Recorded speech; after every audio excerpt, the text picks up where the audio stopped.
আজকে দেখাবো যাদের লিভারের সমস্যা বা গ্যাসের সমস্যা আছে তাদের জন্য স্পেশালি এই পানীয়টি। এমনকি আমরা সকলেই কিন্তু এটি খেতে পারি।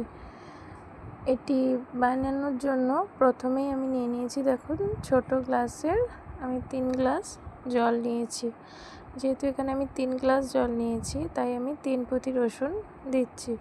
1/2 ইঞ্চি মতো কাঁচা হলুদ, এখানে রসুন আর কাঁচা হলুদটিকে একটু থেতো করে জলের মধ্যে আমি দিয়ে দেবো।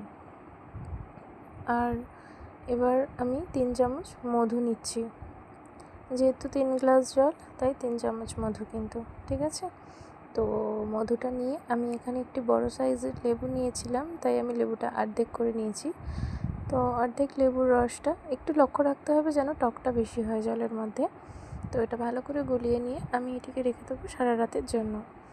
তো এটি সারা রাত ভেজে যাওয়ার পর সকালে একটি ছাঁকনি দিয়ে ছেঁকে জলটি কিন্তু খেয়ে নিতে হবে। জলটি সপ্তাহে 2 বার খেলে কিন্তু আপনারা দারুণ উপকার পাবেন। ভিডিওটি যদি ভালো লেগে থাকে অবশ্যই একটি লাইক, কমেন্ট অ্যান্ড শেয়ার করে দেবেন।